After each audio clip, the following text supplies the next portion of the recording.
Wabarakatuh. Alhamdulillah wassalatu wassalamu ala rasulillahi sallallahu alaihi wasallam. La hawla wa la quwwata illa billah. Allahumma la sahla illa ma ja'altahu sahla wa anta taj'alul hazana idza syi'ta sahla. Rabbi shrah li sadri wa yassir li amri wahlul 'uqdatam min lisani yafqahu qawli wa ba'du. Qala Allah subhanahu wa ta'ala fi muhkami tanzilih, a'udzu billahi minasy syaithanir rajim. Ya ayyuhalladzina amanu ittaqullaha haqqa tuqatih wa la tamutunna illa wa antum muslimun. Wa qala ya ayyuhan nas ittaqu rabbakumul ladzi khalaqakum min nafsin wahidah wa khalaqa minha zawjaha wa batha minhuma rijalan katsira wa nisaa wattaqullaha alladzi tasaaluna bihi wal arham innallaha kana 'alaikum raqiba. Wa qala ya ayyuhalladzina amanu taqullaha wa qulu qawlan sadida yuslih lakum a'malakum wa yaghfir lakum dhunubakum wa man yuti'illah wa rasulahu faqad faza fawzan 'azima. Allahumma arhamna bil Qur'ani wa sadaqallahul 'azim.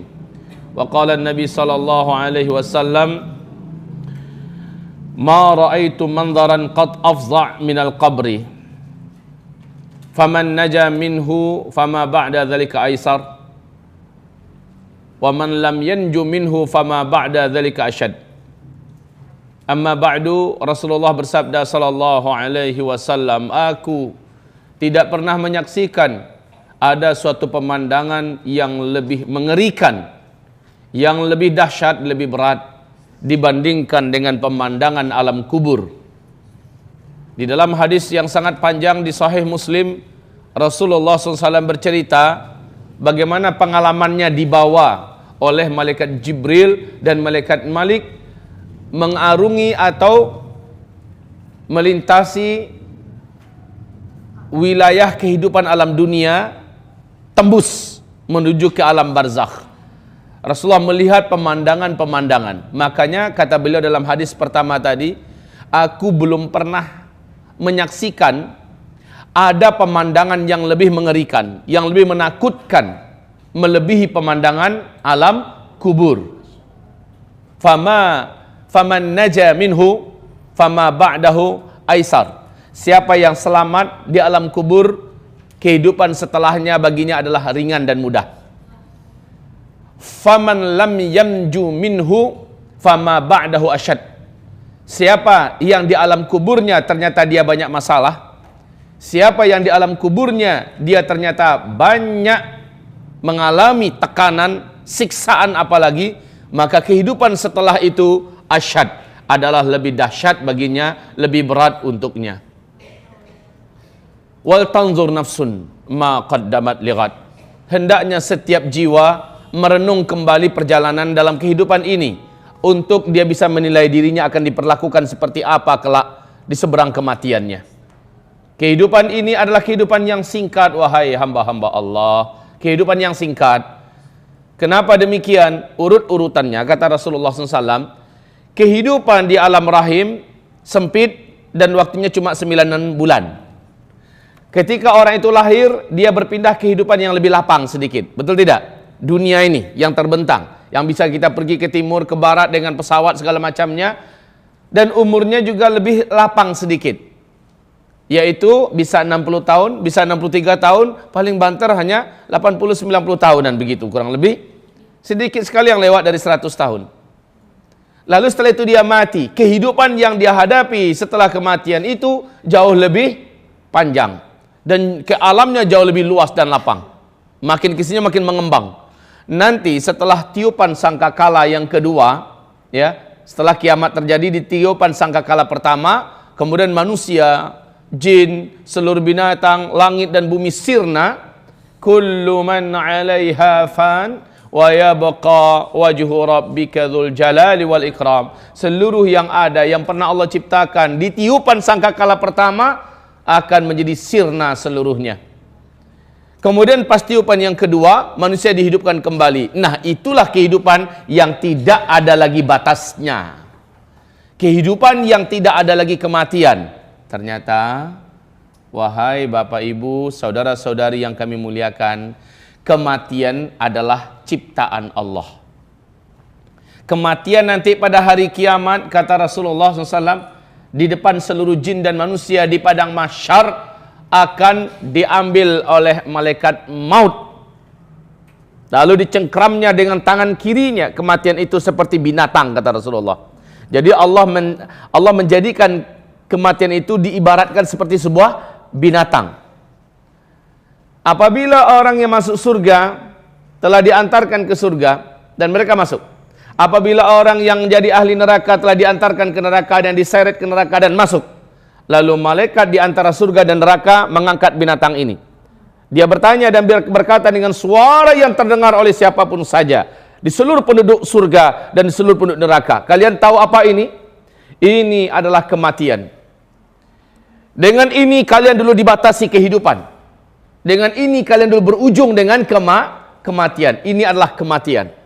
Maka malaikat ini langsung menyembelih kematian itu di depan seluruh penduduk surga yang ada di surga. Oleh penduduk neraka yang ada di neraka bisa menyaksikannya.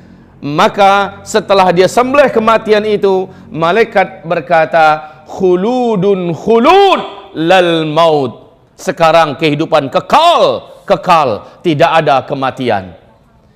Orang-orang yang hidup di dalam surga ragu, jangan-jangan hidup saya berakhir lalu berakhirlah kesenangan ini. Tidak perlu lagi kamu mengkhawatirkan. Kamu kekal di dalam surga, kekal. Hari demi hari yang kamu jalani di dalam surga lebih sempurna dan lebih enak daripada hari sebelumnya. Bertambah waktu ke depan, bertambah indah, bertambah enak, bertambah lezat, bertambah nyaman, bertambah bahagia di dalam surga. Dan kesedihan juga adalah makhluk. Itu pun dibuang dan dimatikan oleh Allah. Tidak ada lagi kesedihan. Tidak ada sakit yang dalam surga. Sementara yang di neraka, mereka berharap mudah-mudahan ada ujung dari kehidupan dalam neraka, yaitu kematian. Tapi setelah dia lihat kematian disembelih oleh malaikat maut, bahwa kematian sudah tidak ada, bertambah menjadi putus asanya ahli neraka. Gimana? Kalau seandainya bisa bunuh diri mati mah enak, ya kan? Dalam neraka bunuh diri mati, ya enak, lepas dari neraka. Ini malah nggak bisa mati. Ya Rabb, ibadallah ma'asyiral muslimin, apakah kehidupan yang sebentar saja di kehidupan dunia ini berhasil melenakan dan melalaikan kita? Rugi, Bapak Ibu, rugi. Hanya gara-gara uang yang tidak seberapa, emas yang tidak seberapa, menjadikan kita menipu, mencuri, merampok, membunuh, melakukan kezaliman, menjadikan kita melakukan berbagai macam perbuatan riba dan segala macamnya. La haula wala quwata illa billah. Ibarallah ma'asyiral muslimin wal muslimat. Pembahasan kita terakhir di Masjid Al-Bina dulu saya ingat, yaitu tentang perjalanan roh, dan ini sudah selesai.